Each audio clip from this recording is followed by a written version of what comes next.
श्रीमद् भागवत में एक और घटना आती है, जो अजामिल की कथा आप लोग ने सुनी है। अजामिल जो था वो अपने प्रारंभ जीवन में वो अच्छा था, बड़ा सदाचारी था। एक दिन पिता के लिए हवन सामग्री के लिए वो संविधा लेने जाया। संविधा मतलब लकड़ी और पूजा का सामान खरीदने के लिए गया था जंगल में और बाजार में।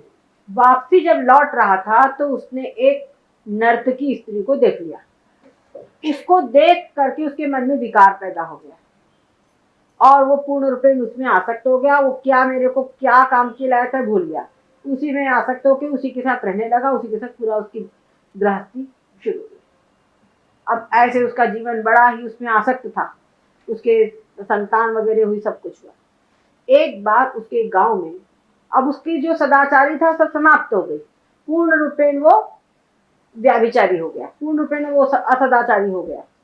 अब उसके बाद में एक बार गांव में कुछ संत लोग आए, तो कुछ मनचले लोगों ने उन संतों से उन्होंने पूछा, भाई कहाँ रुके, गांव में कोई रुकने के लिए स्थान हो? तो उन मनचले युवकों ने उनसे मजाक कर दिया, अरे जाओ जाओ, वो अजामिल बड़ा धर्मात्मा है, उसके यहाँ जाके रुको। वो चले गए धर्मात्मा में। और उस समय पर उस अजामिल कहीं बाहर गया था, उसकी स्त्री घर में थी। वो समझती थी कि हम लोग पतित हैं, हम लोगों को संतों को भोजन नहीं देने। कहा, महाराज हम कच्चा भोजन आप राशन आपको दे देंगे, आप भोजन बना लीजिए। उन्होंने राशन बना लिया, भोजन बना लिया और एक दिन वहां पे रुके। समझ गए कैसे लोग हैं। उन्होंने फिर सोचा कि इसका हमने अन्न खाया है, अब हमको इसका कुछ कल्याण भी करना चाहिए, इसको कुछ हम समझाएंगे तो मानने वाला तो है नहीं। तो उन्होंने कहा कि हमारी एक बात मान लोगे? बोले हाँ हाँ बताइए महाराज, मान लेंगे। तो बोले आपका जो सबसे छोटा पुत्र है, मतलब अभी जो उसकी समय उसकी पत्नी गर्भवती थी, कहा कि जो तुम्हारा पुत्र है इसका नाम तुम नारायण रखना। ठीक है महाराज, नाम तो कुछ रखा ही जाए, नारायण रख देंगे, उसमें क्या है।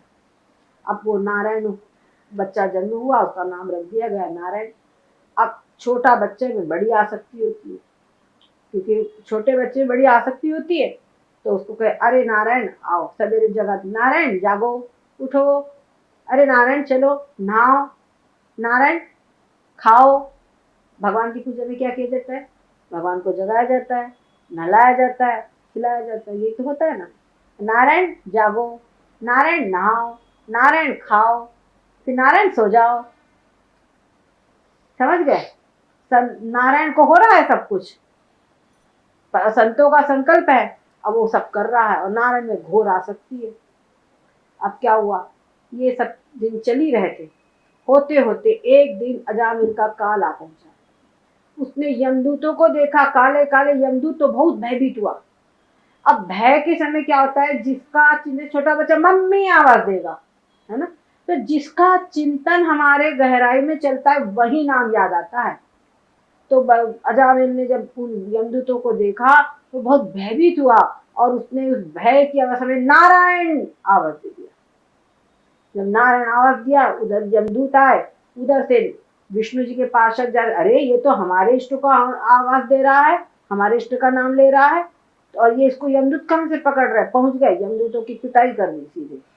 यमदूत और वहां पर वो यमदूत को जो थे वो बोलने लगे कि हम तो ये देखते नहीं कितना पापी आदमी, जिसको लेने के लिए हम आए तो कौन गलत है, क्यों हमारे बीच में हमको क्यों मार रहे हो?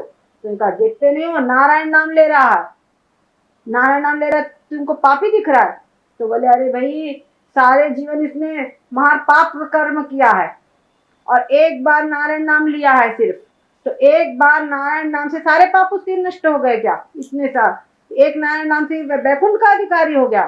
तो अरे मूर्खो, ये बताओ कि गट्ठर भर रुई को जलाने के लिए क्या गट्ठर भर आग चाहिए? यहाँ श्रीमद् भागवत में शास्त्रार्थ पूरा दिया गया है, उन दोनों के बीच का शास्त्रार्थ हुआ था। ये सारा शास्त्रार्थ अजामिल सुन रहा है और फिर विष्णु दूतों ने यमदूतों को मार भगाया, उनको मार के भगा दिया और कुछ ऐसा योग हुआ कि ये वो भी चले गए और ये जीवित हो गया, ये बच गया। अब इसने उनका शास्त्रार्थ सुना था, पूरा शास्त्रार्थ सुना था। अब अपनी आंख से जब देख लिया तो बस ये समझ गया। उसके बाद में इसने भगवत भजन शुरू कर दिया और फिर इसका कल्याण हो गया पूरा। फिर ये बैकुंठ का अधिकारी हो गया, फिर इसने ईमानदारी से समझदारी पूर्वक भगवान का भजन किया। तो आप देखिए कि नारायण, क्या उनको इतनी नहीं अकल थी नारायण के दूतों को कि नारायण नाम अपने पुत्र को पुकार रहा है? वो तो अपने पुत्र को ही पुकार रहे थे। सही बात है कि नहीं? पर वो पहुंच गए यहाँ। समझ गए कि नहीं समझ गए? तो ये क्या है, इसको कहो संतों का संकल्प कहो, चाहे बस नारायण नाम की महिमा कहो। तो जब पुत्र को पुकारने से भगवान के दूत आ सकते हैं, इसीलिए हमारे शास्त्रों में ये भी कहा गया है कि अपने बच्चों का नाम भगवान नाम के ऊपर ही कुछ रखना चाहिए, कि बार बार उनके नाम हम पुकारते हैं तो भगवान का नाम निकलता है।